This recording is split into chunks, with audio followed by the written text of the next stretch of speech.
नमस्कार, good afternoon. आपण कालच्या लेक्चरमध्ये पर्यावरणवादाविषयी जे काही शास्त्रज्ञांनी मत मांडलेले आहे त्याच्या अनुषंगाने आपण कालच्या लेक्चरमध्ये त्याचं जे काही अवलोकन असेल ते आपण काल पाहिलं आहे. जे फ्रेडरिक राडझेल आहे, जर्मन भूगोलतज्ञ, यांनी आपल्या अँथ्रोपिओजॉग्राफी या ग्रंथामध्ये पर्यावरणवादाविषयी जे काही मत मांडलं त्या मताच्या अनुषंगाने आपण कालच्या लेक्चरमध्ये आपण त्यांचं बघितलेलं आहे. त्यानंतर कुमारी एन सेम्पल यांनी सुद्धा या पर्यावरणवादावरती जे काही त्यांचं मत मांडलेलं आहे ते आपण पाहणार आहोत. विद्यार्थी मित्रांनो, कुमारी सेम्पल आपल्या इन्फ्लुएन्स ऑफ जॉग्राफिकल एन्व्हायरमेंटल या पुस्तकामध्ये काय म्हणत आहे, निसर्गवाद च्या संदर्भाने त्यांनी विस्तृत असं स्पष्टीकरण दिलेलं आहे. कुमारी एन सेम्पल यांनी म्हणजे त्यांचं एक जे पुस्तक आहे इन्फ्लुएन्स ऑफ जॉग्राफिकल एन्व्हायरमेंट, त्यामध्ये म्हणतात की man is a product of the earth surface. This means not merely that he is a child of the earth, dust of her dust, but that the earth has mothered him, set him task, directed his thought, she has entered into his bone and tissue, into this mind and soul. म्हणजे मानव हा पृथ्वीच्या भूपृष्ठाची निर्मिती आहे आणि त्याचा अर्थ एवढाच नाही की तो एक बालक, पृथ्वीचा बालक आहे आणि त्या धुळीचा मानवाच्या जीवनामध्ये किंवा मानवाच्या जे काही मानव जेव्हा निर्मिती झाला त्याच्या निर्मितीमध्ये त्याच्या धुळीचा कण आहे. तर या भूमीने त्याचे पालन पोषण केलेले आहे.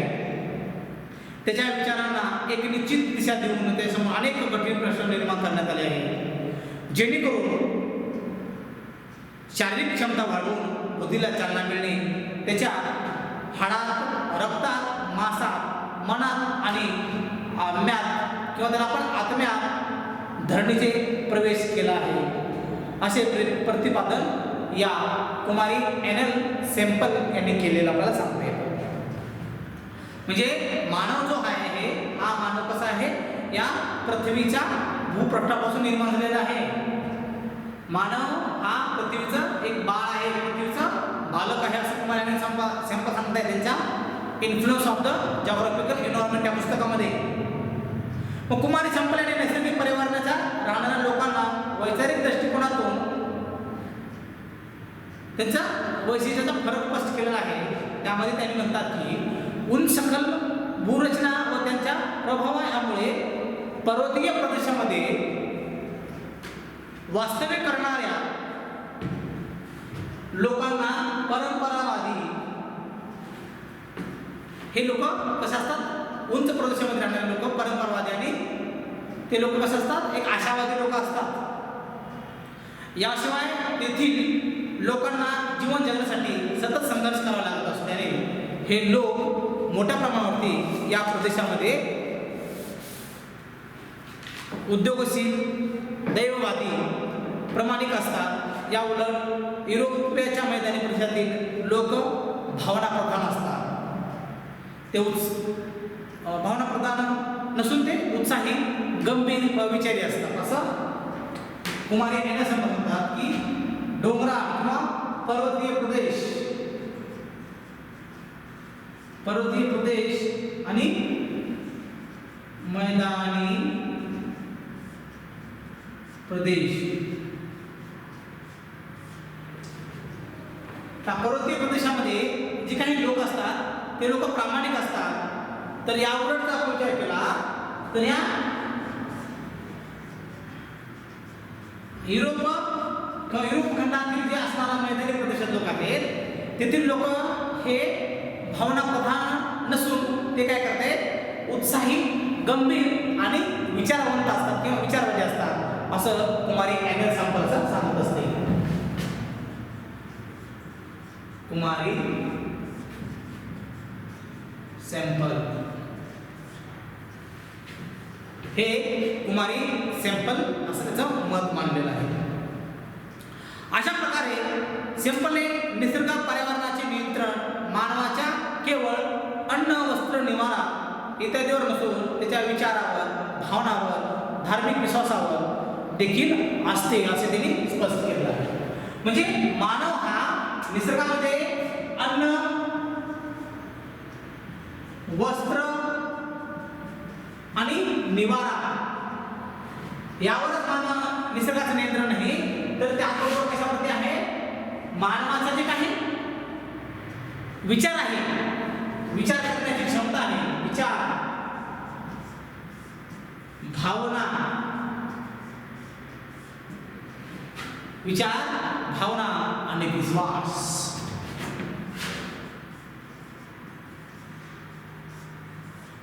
यावर सुद्धा काय आहे, निसर्गाचं नियंत्रण असतं. कशावरती, अन्न वस्त्र निवारा यावरच निसर्गाचं नियंत्रण नाही, तर मानवाचे जे काही विचार असतील, भावना असतील, जे काही विश्वास असेल यावर सुद्धा काय झालेलं आहे, निसर्गानं नियंत्रण केलेलं आहे असं कुमारी अॅन्युअल सॅम्पल अशा ठिकाणी सांगत असतात. अशा प्रकारचा आपल्या त्यामध्ये या निसर्गवाद हा श्रेष्ठ की मानव श्रेष्ठ, यामध्ये निसर्ग श्रेष्ठ असं सांगण्याचा प्रयत्न या ठिकाणी कुमारी अॅन्युअल सॅम्पल याने केलेलं आपल्याला सांगता येतं. त्यानंतर आहे एल्बर्ट हंटिंग्टन. हे अमेरिकन भूगोलतज्ञ हंटिंग्टन यांनी 1945 मध्ये, हंटिंग्टन 1945 साली 1945 साली the principle of human geography या पुस्तकामध्ये त्यांनी असं सांगितलेलं आहे की संस्कृतीच्या उदयामध्ये ऋतू हा घटक महत्त्वाचा आहे.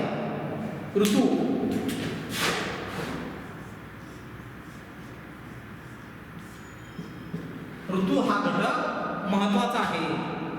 म्हणजे प्रत्येक विभागात संस्कृतीची जी सर्वोत्तम पातळी गाठलेली आहे, ते संबंध तेथील ऋतुमानाशी असतो. तेथील सांस्कृतिक इतिहासाची जी काही स्पंदने असतात ती ऋतूच्याच परिवर्तनाशी निगडीत असतात. समशीतोष्ण कटिबंधातील लोकांचे आरोग्य, उत्साह व संस्कृतीचा दर्जा उत्तम असून प्रत्येक व्यक्तीची उत्पादन क्षमता जास्त असते असे मत कोणी म्हटलेले आहे, हंटिंग्टन यांनी म्हटलेलं आहे. म्हणजे ऋतू हा घटक सुद्धा मानवाच्या अनुषंगाने आपण विचार करत असताना त्याच्यावरती तो परिणाम करतो. म्हणजे पर्यावरणावर जे काही ऋतू, पर्यावरणामधला जो काही ऋतू आहे, मान्सून आहे, हा ऋतू जर बघितला आपण तर जे काही समशीतोष्ण कटिबंध आहे, समशीतोष्ण, या समशीतोष्ण कटिबंधातील लोक उत्साही, अभ्यासू आणि त्याचबरोबर हे कसं असतात, प्रजननक्षम असतात. तर याच्या उलट उष्णकटिबंधीय, उष्णकटिबंध, या उष्णकटिबंधीय बंद लोक आळशी, निरुत्साही असतात असं एल्बर्ट हंटिंग्टन सांगत असतात. म्हणजे याचा अर्थ की उष्णकटिबंधीय लोक आळशी असल्या कारण त्या देशाचे काही देश नव्हते. उदाहरणार्थ सांगतात की आफ्रिका खंड, आफ्रिका, या आफ्रिका खंडाचा आजही बराचसा भाग हा अविकसित प्रदेशामध्ये येतो. अविकसित,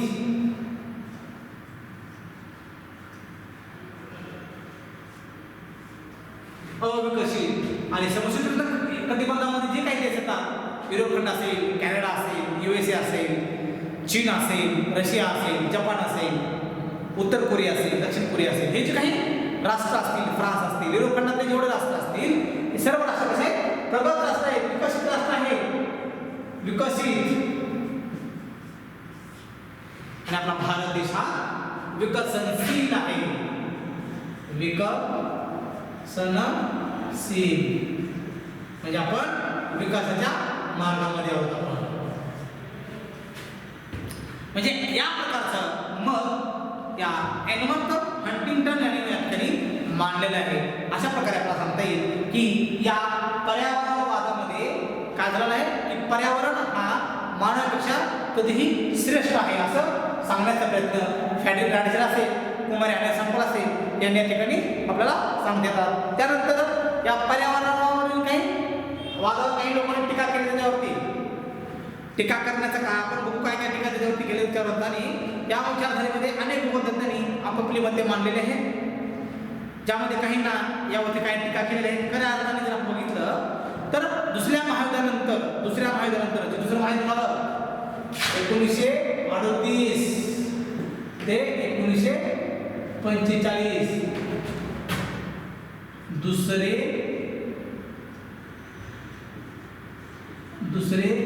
महायुद्ध 1938 ते 1945, पहिले महायुद्ध झालं ते 1914 ते 1918 दरम्यान. पहिले महायुद्ध म्हणजे दुसऱ्या महायुद्धानंतर या विचारसरणीवर टीका करण्यास सुरुवात झालेली आहे. म्हणजे 1945 नंतर 1945 नंतर या पर्यावरणवादावरच्या याच्या विचारसरणीवरती मोठ्या प्रमाणावरती भूतज्ञांनी टीका केलेली आहे. आता त्यातील काही महत्त्वपूर्ण टीका आपण चर्चा करावं. ज्या ठिकाणी मानवाच्या सर्व क्रियांचे समाधानकारक स्पष्टीकरण फक्त पर्यावरणाद्वारेच मिळते असे नाही. जसं आपण बघितलं की मानवाच्या अन्न वस्त्र निवारा यावरच नाही तर मानवाचा विचार, भावना आणि विश्वास यावर सुद्धा पर्यावरण यंत्र आहे. तर असं काही टीकाकार काय म्हणतात की मानवाच्या ज्या काही नैसर्गिक क्रिया आहेत, ज्या काही क्रिया समाधानकारक असतील हे फक्त पर्यावरणाद्वारे मिळतात असे नाही. अनेक मानव नैसर्गिक अडथळे दूर करून त्या ठिकाणी विजय मिळवण्याचा प्रयत्न करत आहे. उदाहरणार्थ सांगता येईल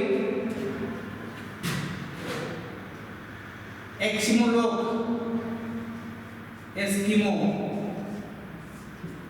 हे आजही शीत हवामानामध्ये राहतात. शीत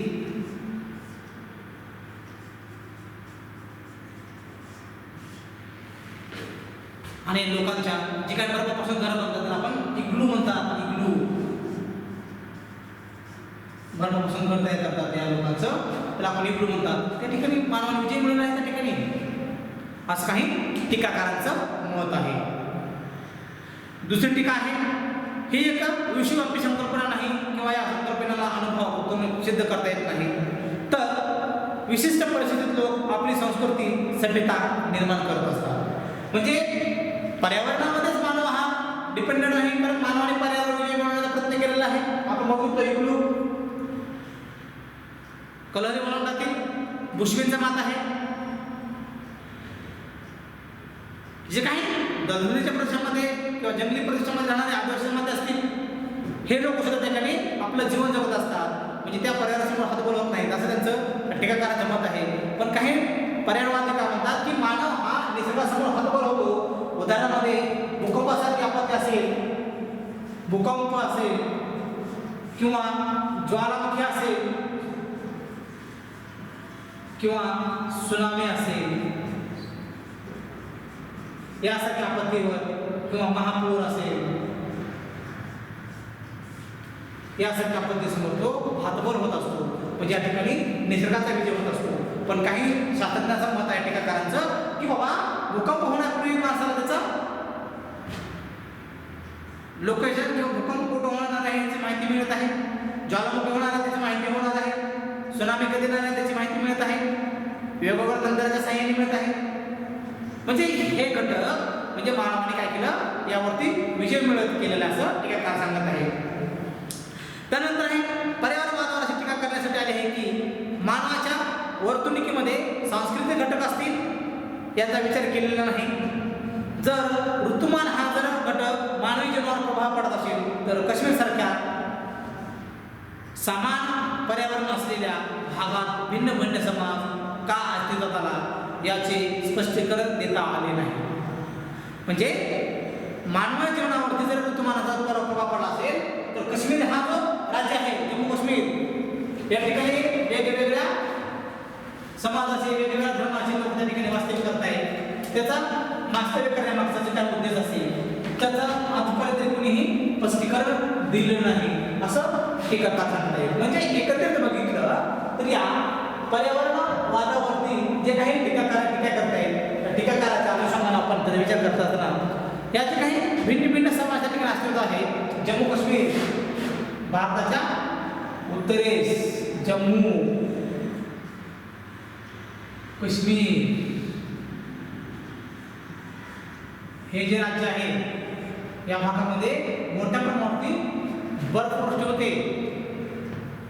त्या भागामध्ये बघितलं द्रास लडाख हे भाग कसे बर्फाचे प्रदेश आहेत आणि या भागामध्ये -°C तापमान असतं आणि ते तापमान जवळपास 15 ते 50°C पर्यंत असतं. म्हणजे तरीही या भागामध्ये सुद्धा काय करतात लोक वास्तव्य करतात आणि त्याचा आतापर्यंत काय केलं आहे त्याचं स्पष्टीकरण देता आलं नाही असं टीकाकार सांगत आहे.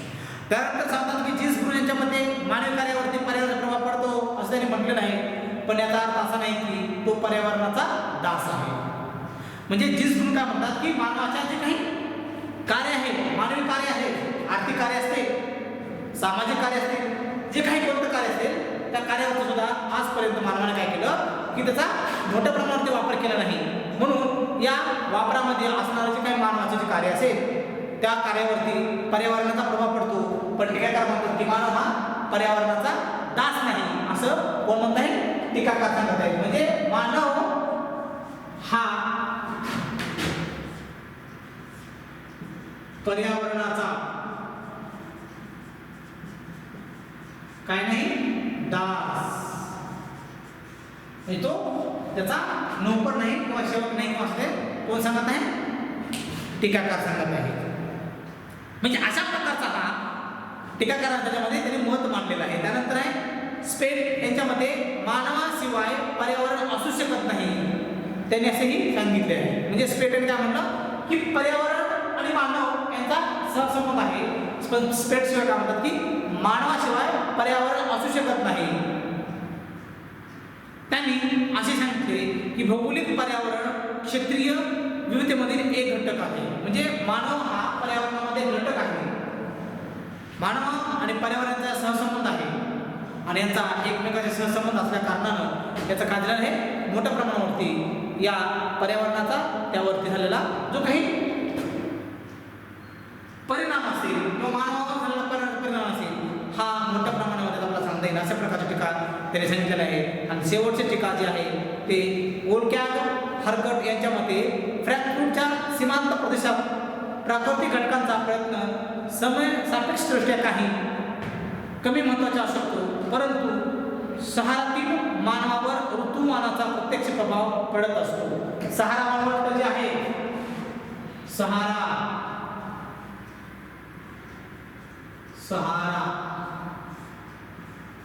वाळवंट हे आफ्रिका खंडामध्ये किंवा आफ्रिका खंडाच्या उत्तरेस आहे. ते जगातील सर्वात मोठे वाळवंट आहे. जगातील सर्वात मोठे म्हणजे हे वाळवंटी प्रदेशामध्ये या काय झालं की याचा मानवाच्या ज्या काही जे काही कार्य असतील त्यावरती ऋतुमानाचा प्रत्यक्ष प्रभाव पडतो असं ओलकॅग हरकट यांचं सांगितलेलं आहे. अशा प्रकारे पर्यावरणावर अनेक टीका करण्यात आलेल्या आहेत. अशा असल्या तरीही पर्यावरणाचा मानवावर निश्चितच प्रभाव पडत असतो आणि त्यामुळे येथील पर्यावरण जे आहे ते मानव आपल्या बुद्धी जोरावरती परिवर्तन घडवून आणण्याचा तो प्रयत्न करत आहे. परंतु ही क्रिया इतकी गुंतागुंतीची आहे की यामध्ये फरक स्पष्टपणे सांगता येत नाही.